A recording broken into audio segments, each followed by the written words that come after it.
오늘 와이뉴스에서도 최순실 씨 얘기해야 되죠. 예, 최순실 씨가 사실상 처음으로 공개석상의 모습을 드러냈습니다. 냈습니다. 예, 그동안에는 돌려막기를 하면서 검찰 수사 재판 외에는 국정조사 청문회도 안 나왔죠. 예. 특검에도 안 나오죠. 헌재에도 온갖 이유를 들이대면서 요리조리 빠져나가다가 예. 이제 드디어 헌재의 탄핵심판 5차 변론에 나왔죠. 나왔습니다. 그런데 나와서도 몰랐다, 아니다, 모르쇠로 일관했죠. 예, 예. 그래서 오늘 와이뉴스에서는 최순실 씨는 왜 한 가지만 시인했을까 이렇게 주제를 정해봤습니다. 한 가지만 왜 시인했을까? 한 가지가 뭐였습니까? 최순실 씨가 인정한 의미 있는 한 가지는 정호성 비서관과 이메일을 공유했다는 겁니다. 이메일 아이디와 비번을 공유했느냐라는 물음에 그렇다고 보면 된다 뭐 이랬어요. 네, 그렇습니다. 그게 이제 이메일을 공유한다는 얘기는 청와대의 그 비밀을 본다는 얘기거든요, 사실은. 그렇죠. 이제 물론 정호성 비서관이 메일을 올리면은 자동으로 그 내용을 볼 수 있게 된 것이냐는 물으면은 바로 답변하지 않고 다른 것은 본 적도 없고 관심도 없고 연설문의 감성적인 표현이나 그런 것만 봤다.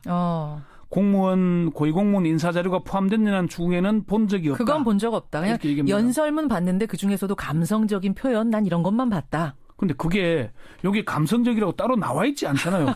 자, 여기서부터는 감성적입니다. 예. 이런 거 아니잖아요. 그러니까 그 외에는 없다, 모른다, 기억나지 않는다로 버텼는데 예. 결국은 그 말 속에 이미 허점이 보이는 거죠. 자, 다른 건 전혀 인정하지 않았던가, 전혀? 자신에게 유리한 부분에 대해서는 인정하기는 했지만은 불리한 사실에 대해서는 모르쇠나 부인으로 일관했습니다. 예를 들어서 청와대에 출입한 사실은 이미 공개됐으니까 인정을 하죠. 예, 예. 그런데 구체적인 방문 횟수나 방문 목적에 대해서는 답변을 기피하거나 기억나지 않는다고 비켜갑니다. 기억나지 않는다. 그랬어요. 또 이제 법률 대리인들이 청와대에 출입한 적 있냐 물으니까 출입한 적 있다. 어느 정도 자주 출입했느냐? 확실히 기억나지 않는다. 그건 또 기억이 안 난대요. 그리고 대통령의 개인적인 일을 도와드리기 위해서 들어갔다 그러면서 개인적인 일이 뭐냐 물으니까 예. 사생활이라서 좀 말씀드리기가 그렇다. 도대체 사생활이라는 단어는 왜 이렇게 많이 나옵니까? 대통령이 공인이 아니고 사인인 모양이에요. 그리고 주말과 평일에도 청와대 갔다 그러면서 최근에 언제 갔냐니까 기억나지 않는다. 예. 누구 차로 갔냐? 잘 기억 안 난다. 그것도 안 난대요. 예. 그러면서 결정적으로 얘기했잖아요. 난 어제 일도 기억 안 나는 사람이다. 예, 그렇죠. 저 어제 일도 기억 안 나는 사람이 연설문 고치고 그렇게 많은 것들에 장난을 친 겁니까? 근데 헌재에 나와서 얘기하는 걸 들어본 사람들이 예. 국정농단을 한 사람다운 포스가 보인다는 사람들도 있더라고요. 무슨 말이에요? 그게? 말을 상당히 자기 일을 적극적으로 얘기를 하면서 부인하고 이제 오히려 예. 대리인들을 추궁하는 듯한 얘기라고 그랬잖아요. 오히려 아까 최재석 씨가 그랬잖아요. 어렸을 적부터 잔머리가 잘 돌아갔다. 영특했는데 공부를 잘하는 건 아니고 잔머리가 잘 돌아갔다. 오빠의 말입니다. 예. 자, 최순실 씨 헌재에 출석하고 재판에서도 이렇게 적극적으로 방어하는 모습 하여튼 보이고 있습니다. 네. 전략이 바뀐 거라고 봐야 되나요? 어쨌건 그동안에는 버티기로 일관해 왔습니다. 국회 국정조사에도 아까 말씀드린 계속 안 나왔잖아요. 예, 예. 근데 이제 헌재가 강제 구인 카드를 꺼내자 마지못해 출석을 한 거거든요. 본인이 가고 싶어 나간 건 아닙니다. 그렇죠. 근데 일단 최 씨의 전략을 저는 첫 번째는 나는 아무런 잘못이 없다. 이렇게 일단 봅니다. 적극적으로 나서서 방어해야겠다라고 지금 바꿨어요, 전략을. 예, 그 첫 번째는 난 아무 잘못이 없다라고 주장을 해야겠다. 그렇죠. 국회 소추위원 쪽에서 추궁을 하니까 내가 어떤 이권을 취했는지 구체적으로 말해보라. 목소리를 높였죠. 그리고 무슨 대답을 원하는지 잘 모르겠다. 정확하게 물어봐달라. 질문 좀 똑바로 해라 오히려. 예. 그리고 헌법재판관들이 물어봐도 검찰 신문을 받는 것이 아니기 때문에 유도신문에 대답을 안 하겠다. 유도신문 하지 말아라는 말까지. 버티고요. 야. 그러니까 최순실 씨는 형사재판에서도 검찰의 공소 사실을 전부 인정할 수 없다고 버텼잖아요. 그랬었어요. 그러니까 자신은 국정농단을 하지도 않았고 이권도 챙기지 않았다. 이게 일관된 주장인 겁니다. 최순실 씨는. 예. 두 번째는 뭡니까? 전략이 바뀐 두 번째 이유? 박 대통령을 보호하려는 듯한 태도를 보이고 있습니다. 박 대통령은 헌재에 낸 답변서에서 최 씨의 사익 추구는 알지 못했다 이렇게 주장했잖아요. 그랬어요. 그 얘기는 나는 잘못이 없는데 최순실 씨는 잘못이 있다. 근데 나는 그걸 몰랐다 이런 얘기거든요. 그렇죠. 그런데 최 씨는 박 대통령의 혐의에 대해서 일관되게 부인합니다. 왜냐? 자신의 범죄 혐의 대부분이 박근혜 대통령과 공모관계이기 때문일 겁니다. 그러네요. 예, 네. 박 대통령의 혐의를 재단에 개입한 걸 인정할 경우에 자신의 뇌물죄가 인정이 되잖아요. 그러네요. 그런 걸 겁니다. 아하. 그리고 또 최 씨는 최순실이 대한민국 권력 서열 1위고 정윤회가 2위, 박 대통령이 3위라는 말에는 동의할 수 없다고 했고요. 그리고 박 대통령이 자신이 없으면 아무 결정도 내리지 못하는 거냐는 질문에는 말도 안 된다. 박 대통령은 국정 철학을 분명히 갖고 계셨다. 이렇게 또 얘기를 했죠. 예. 이런 얘기고. 세 번째는 형사재판과 탄핵 심판의 초점을 흔들리는 의도를 노골적으로 내비치고 있다는 겁니다. 오히려 지금 적극적으로 나와가지고 뭔가 판을 흔들고 있다고 보세요? 그렇습니다. 최 씨가 일단은 검찰에서 강압적인 조사를 받았다면서 자신의 진술 자체를 부인하고 있죠. 검찰에서 내가 한 얘기는 강압 수사에 못 이겨서 한 이야기다. 뭐 이런 얘기를 지금 어제 한 거예요. 그러면서 강압 수사를 받아서 특검에 못 나갈 지경이다. 이렇게 엄살까지 떨었죠. 예. 또 태블릿 PC와 외장 하드디스크에 사실 결정적인 증거들이 있잖아요. 그렇죠. 그 자체를 인정하지 않죠. 여전히. 오히려 그게 어디서 나온 거냐.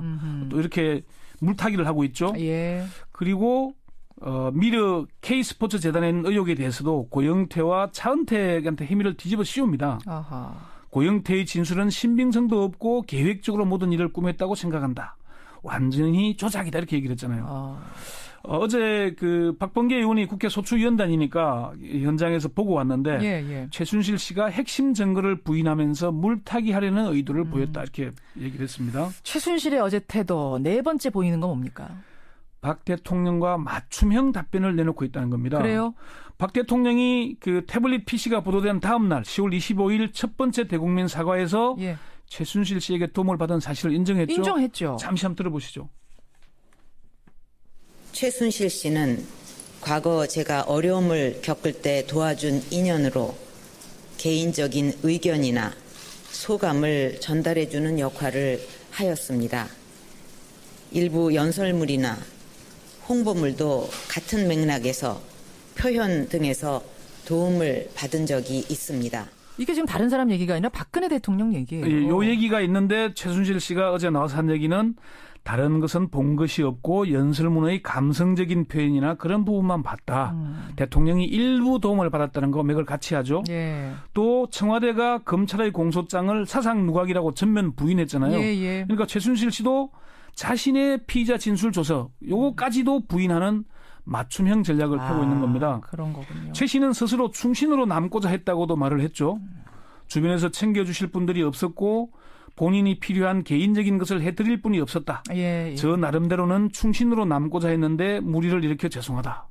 잘못이 없는데 무리를 내서 죄송하기는 왜 또 죄송할까요? 그러니까요. 이렇게 최순실 씨 지금 전면 부인으로 방향 확실히 바꿨습니다. 그것도 아주 적극적으로 얘기를 하고 있지만 특검에서는 아랑곳하지 않고 이재용 부회장에 대해서 구속영장 청구했고요. 예. 그렇죠. 네. 또 안종범 전 수석도 박 대통령이 대기업 상대로 거액 모금하고 저 대가로 수건 과제들 해결해 준 거에 깊숙이 관여했다는 걸 인정해 버렸어요. 예. 안 수석이. 안 수석이 어제 이제 최순실 씨 뒤에 이 증인으로 나왔는데 박 대통령의 구체적인 개입 사실을 조목조목 인정했습니다. 예. 그게 뭐 삼성과 관련된 것도 그렇고 대부분 했기 때문에 여기는 뭐 빠져나가기 어려울 것 같고요. 이미 최순실 씨는 자기의 범죄하고 공범이기 때문에 부인하는 것이고, 그렇죠. 안 수석은 그렇게 인정을 하는 것이고, 예.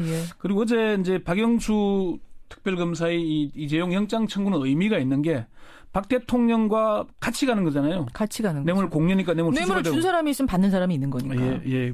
그래서 상당히 의미 있는 걸로 특검에 대해서 칭찬하는 목소리들이 많이 들립니다. 예, 참 이규철 특검보가 어제 그랬잖아요. 이재용 부회장한테 영장 청구를 하는 건 국가 경제에 미치는 상황도 중요하지만 정의를 세우는 일이 더욱더 중요하다고 우린 판단했다. 저는 이 이야기가 귀에 확 꽂히더군요. 정의, 정의란 말이 와닿죠. 정의. 권영철 선임 기자 수고하셨습니다. 네.